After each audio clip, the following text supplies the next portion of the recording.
ከድሮ ፍቅረኛ ጋር ግንኙነት በማድረግበት ሰዓት ላይ ሰላም ነበር፣ ምንም የሚያስቸግረኝ ነገር የለም። ነገር ግን ከአሁኗ ጋር ግንኙነት በማድረግበት ሰዓት ላይ ቶሎ የመጨረስ ነገር እያጋጠመኝ ነው። ምንድነው ችግሩ ብሎ የጠየቀኝ አንድ ታካሚ ነበር። አንድ ጥያቄ ነበር የጠየቁት። ከአዲሷ ፍቅረኛ ጋር ትግባባላችሁ፣ ትነጋገራላችሁ ወይስ ደግሞ ትፈራለህ? ቶሎ ጨርሳለሁ የሚለው ነገር ያስፈራሃል ወይ ብዬ ስጠይቀው ያለምንም ማንገራገር አዎ እንደዛ ነው የሚያጋጥመኝ። ከድሮ ጋር በጣም ተግባብተን ነበር ግንኙነት እናድርግ የነበረው። ከአዲሷ ጋር ግን በጣም የምታስፈራኝ፣ ጉዳዩን ለማንሳት ለራሱ በጣም የምሳቀቀው ያለኝ አንድ ታካሚ አለና አብዛኞቹ ታካሚዎች ለቶሎ መጨረስ እያጋጠማቸው ያለ አንድ ችግር ሳይኮጀኒክ ወይም ደግሞ ከሳይኮሎጂካል ከስነ ልቦና ጋር የተያያዘ ነው። እናም በተለይ ከዚህ በፊት ሰላም ለነበራችሁና አሁን ላይ ግንኙነት በሚጀምሩበት ሰዓት ላይ ቶሎ የመጨረስ የሚያጋጥማችሁ ከሆነ አንድ መፍትሄ ሊሆናችሁ የሚችለው ከባለቤታችሁ ወይም ደግሞ ከጓደኛችሁ ጋር ዲስከስ ማድረግ፣ መነጋገር፣ ምንድነው የሚያስደስትሽ ወይም ደግሞ ምንድነው የሚመችሽ ብላችሁ በግልጽ መመካከር፣ መነጋገር መቻል አለባችሁ። ይሄ ጉዳይ የሁለታችሁ ስራ እንጂ የአንድ ሰው ብቻ ስራ አይደለም። ይሄን ነገር ግልጽ ለማድረግ ነው። ተጨማሪ ጥያቄ ካላችሁ ኮመንት ላይ መጻፍ ትችላላችሁ። እሺ፣ ጫት ግንኙነት ላይ ያጠነክራል፣ ቶሎም እንዳንጨርስ እያደረገ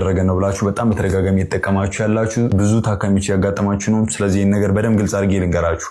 በደንብ አዳምጡኝ። እሺ፣ ያው ጫት እንደምታውቁት በባህሪው የማነቃቃት የማበረታታት ነገር ይኖራል። ይሄ ግን አኪዩት ነው፣ ማለትም በአጭር ጊዜ ውስጥ የምታዩት ኢፌክት ነው። እናም በዚህ ጊዜ በግንኙነት ሰዓት ላይ ሁሉም ሪስፖንሲቢሊቲ ወንዱ ላይ ይጣላል አይደል? ማለትም እንዲፈራ፣ እንዲጨነቅ፣ ሴቷን አስደስታለሁ ወይስ አላስደስት የሚለው ነገር ጫናው እሱ ላይ እንዲሆን ያደርጋል። ያ ነገር ቶሎ እንዲጨርስ ያደርገው ነበር። ይሄ ጫት ግን በተቃራኒው ይህን ስሜት ያጠፋለትና በደንብ ፐርፎርም እንዲያደርግ ሊያደርገው ይችላል። ይሄ ግን አጭር የሆነ ጊዜ ብቻ ነው። ከዛም ይህንን ጉዳይ በጣም በተደጋጋሚ የሚጠቀመው ከሆነ የደም ቧንቧዎችን የማጨማደድ ወይም ደግሞ የማኮማተር አቅም አለው። ይሄም ኢሬክታይል ዲስፋንክሽን ወይም ደግሞ ብልት በሚገባው መልኩ በደንብ ጠንክሮ እንዳይቆም ያደርገዋል። ይሄ በጣም ጥንቃቄ ማድረግ አለባችሁ። እናም ለትንሽ ጊዜ ይሄኛውን ፍርሃታችሁን ሊቀንስ ይችላል። ፍላጎታችሁን የመጨመር ነገር ሊያሳያችሁ ይችላል። ወይም ደግሞ አቅማችሁ የበረታ መስሎ ሊታያችሁ ይችላል። ነገር ግን በአጭር ጊዜ ውስጥም በረዥም ጊዜ ውስጥም ከፍተኛ የሆነ ችግር አለው። በተለይ ደግሞ ከመቆም ጋር በተያያዘ ወይም ደግሞ ብልት ጥንካሬን ከማስጠበቅ ጋር በተያያዘ። ከዚህም ተጨማሪ ደግሞ ለረዥም ጊዜ ነገር የምታደርጉት ከሆነ የፍላጎት ማጣትም ሊያስከትልባችሁ ይችላል። በረዥም ጊዜ ቆይታችሁም ጭንቀት፣ ውጥረትና የመሳሰሉትን ሳይኮሎጂካል ችግሮች እየፈጠረባችሁ በግንኙነት ህይወታችሁ ጤናማ እንዳትሆኑ ያደርጋችኋል። ስለዚህ እዚህ ላይ ጥንቃቄ ማድረግ ይኖርባችሁ። ከዓመታት በፊት የግል ወሲብ ልምምድ ነበረኝ፣ ነገር ግን አሁን አቁሜያለሁ። ስቲል ግን ቶሎ የመጨረስ ችግር አለብኝ። ይሄ ተደጋጋሚ ከአብዛኞቹ ታካሚዎች የሚያጋጥመኝ ታሪክ ነው። እናም እነኝን አብዛኞቹን ታካሚዎች የሚያመሳስላቸው ነገር ከዘመናት በፊት የግል ወሲብ ልምምድ ነበራቸው፣ ነገር ግን ካቆሙ በኋላ ስቲል ይሄ ቶሎ የመጨረሱ ችግር እንደቀጠለ ነው። ታዲያ ይሄኛውን ቶሎ የመጨረስ ችግራቸውን ያመጣው የዛኔ ሲያደርጉት የነበረው ነገር ነው ወይስ ሌሎች ችግሮች አሉት ብለው በተደጋጋሚ ይጠይቁኛል። ለእናንተም ግልጽ እንዲሆን ልንገራችሁ። የዛኔ ይሄኛው ልምምዱ ጭንቅላታቸውን ኮንዲሽን አድርጓቸው፣ ያው እንደምታውቁት ግል ወሲብ ቶሎ ስለመጨረስ ነው ጭንቅላታችሁን እያለማመዳችሁት የምትመጡት አይደል? ያ ነገር በተደጋጋሚ በሚደረግበት ሰዓት ላይ አዎ ጭንቅላታችሁ ሊለምድ ይችላል። ነገር ግን ይሄኛው ብቻውን ለእነኚህ ታካሚዎች እንደ ምክንያትነት ሊቀርብ አይችልም። ራሱን የቻለ የሆርሞን ችግር ሊሆን ይችላል፣ ከነርቭ ጋር የተገናኘ ሊሆን ይችላል፣ ሳይኮሎጂካል ምንላቸው ችግሮች አሉ። እናም ለዚህ ብዙ ምክንያቶች ሊቀመጡ ይችላሉ። ስለዚህ ይሄኛው ልምምዳችሁ ለዚህኛው ችግር ፈጥሯል የሚለው ብቻ ምክንያት ሊሆን አይችልም። እናንተ ማቆማችሁም ከዚህኛው ሙሉ በሙሉ ሊያግዳችሁ አይችልም። እናም በተቻላችሁ አቅም በበቂ ሁኔታ ይሄኛውን ሕክምናውን አግኝታችሁ ተመርምራችሁ ችግሩ ከየት ነው የመጣው የሚለውን ነገር ከተለየ በኋላ ሕክምናው ማድረግ ይኖርባችኋል።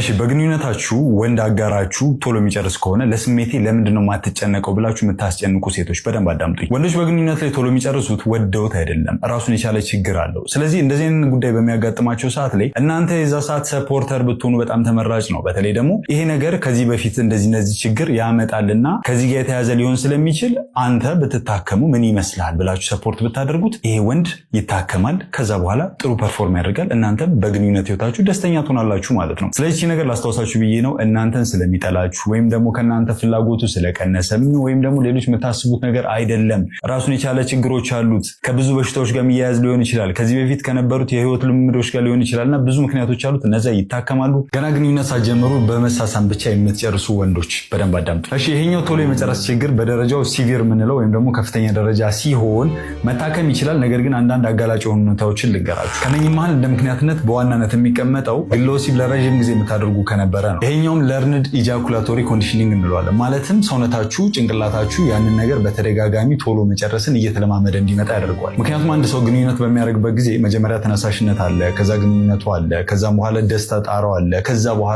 የእርካታ ጫፍ ላይ የሚደርሰው እና እነኚህ ፕሮሰሶችን በማለፍ ቀጥታ ወደ እርካታ በቶሎ መድረስን ሰውነታችሁ እየተለማመደ እንዲመጣ ያደርገዋል። እናም ይሄ ግለ ወሲብ በተደጋጋሚነት የሚፈጸም ከሆነ ብዙ ጊዜ ያው ሰው እንዳይደርስብኝ ወይም ደግሞ ቶሎ ለመጨረስ እየተባለ ነው የሚደረገው እና ያ ነገር ጭንቅላታችሁ እየተማረ እየተለማመደ እንዲመጣ ያደርገዋል። ስለዚህ ትንሽ ነገር የሚቀሰቅሰው ሰውነታችሁ ነገር ካገኘ ቀጥታ እንድትጨርሱ ይገፋፋችኋል ማለት ነው። እናም በዚህ ችግር የሚሰቃዩ ብዙ ወንዶች ያጋጥሙናል እና ኢቭን ደግሞ ባለትዳሮች ሆኖ ልጅ ለመውለድ የሚሞክሩ ከሆነ ወንዱ ገና ወደ ሴቷ ብልት ሳይገባ የሚጨርስ ከሆነ እርግዝና እንዳይፈጠር ያደርጋል። ስለዚህ ቶሎ መታከም ይኖርባቸዋል። እና እንዳጠቃላይ ግንኙነት ውስጥ ካሉ ሴቶች ከ60 እስከ 70% ያሉት ኢቭን ለረጅም ዓመታት ትዳር ውስጥ ቆይተው ለራሱ በግንኙነታቸው ደስተኛ እንደሆኑ ፌክ እንደሚያደርጉ ታውቃላችሁ። ይህ ነገር በጣም ተደጋጋሚ ስለሆነ ነው። የሆነ ጊዜ ላይ ያጋጠመኝ በትዳር 25 ዓመት ቆይቷል። በደንብ ልብ እያላችሁ አዳምጡኝ። ነገር ግን ሴቷ በ25ቱም ዓመት አንድም ቀን በግንኙነቱ ተደስቼ አላቅም። እናም ይሄ ጉዳይ የኔ ችግር ነው የሚመስለኝ ብላ ቀርባ ነበር። ከዛም በደንብ ስንጠይቃት ኖርማላይዝ ተደርጎ የነበረው ወንዱ በአንድ ደቂቃ ባልሞላ ጊዜ ውስጥ መጨረሱ ነበር። ታዲያ በደንብ ጠለቅ ብለን ስንጠይቃት በዚህ 25 ዓመት ውስጥ ግንኙነት ለእሱ የተፈጠረ እንጂ ለእኔ የተፈጠረ መስሎ አይሰማኝም፣ ችግሩ እንዳለ የኔ ነው ብዬ ነበር ማስበው አለች። ነገር ግን ባለቤቷ አንድ ደቂቃ ባልሞላ ጊዜ ውስጥ እየጨረሰ ችግር እንዳለበት አክሰፕት ማድረግ አልፈለጉም። ማህበረሰባችንም እንደምታውቁት በዚህ ጉዳይ ላይ በደንብ ዲስከስ ማድረግ አንፈልግም። ዝም ብሎ ተደባብሶ ወይም ደግሞ ተሸፋፍኖ እንዲያልፍ ብቻ ነው፣ ትዳር ነው ቻሉት አይነት ነገር እንዲባል ብቻ ነው የሚፈልገው። ነገር ግን ላይመስላችሁ ይችላል እንጂ በትዳራችሁ ኢፌክት እየፈጠረ ነው ሄደው። እንደተጠመደ ቦምብ አድርጋችሁ አስቡት። ያ ግንኙነት ጤናማ ካልሆነ፣ ያ ግንኙነት ደስታን የማይፈጥር ከሆነ በጊዜዎች ሂደት የሆነ ሰዓት ላይ መፈንዳቱ አይቀርም። ስለዚህ እንደዚህ አይነት ያጋጠማችሁ ከሆነ በተለይ ደግሞ ግንኙነት ከጀመራችሁበት ጊዜ ጀምሮ ለአንድ ደቂቃ እንኳን መቆየት ማትችሉ ከሆነ ወይም ደግሞ ግንኙነት የሆነ ሰዓት ላይ ጀምራችሁ ከዛም በኋላ ሰላም ነበር ከዛ እንደገና ይሄኛው ችግር ወይም ደግሞ በቶሎ የመጨረስ ችግር የሚያጋጥማችሁ ከሆነና ለ3 ደቂቃ እንኳን መቆየት ማትችሉ ከሆነ ይሄ ራሱን የቻለ መፍትሄ ያለው ክትትልም ተደርጎ መስተካከል የሚችል ነገር ነው። በየ3 ወር የሚሰጠውን የእርግዝና መከላከያ ከመጀመራችሁ በፊት ማወቅ ያለባችሁ ነገር፣ እርግዝና መከላከያ ሀገራችን ውስጥ በስፋት ጥቅም ላይ የሚውል ነው። እንደ አጠቃላይ ውጤታማ የሚባል ነው። ነገር ግን የጎንዮሽ ችግሮች አሉት። አንደኛ በጀመራችሁ የመጀመሪያዎቹ ወራት የወር አበባ መዛባት እንዲኖር ሊያደርግ ይችላል። ረዘም ላለ ጊዜ ከተወሰደ ደግሞ የወር አበባ ላታዩ ትችላላችሁ። ሁለተኛው ካቆማችሁ በኋላ እርግዝና ለመከሰት እስከ 1 ዓመት ሊዘገይ ይችላል። አንዳንዴ እስከ ዓመት ከ6 ወርም ሊቆይ ይችላል። የወር አበባም እንደዛው ለዚህን ያህል ጊዜ ሊዘገይ ይችላል።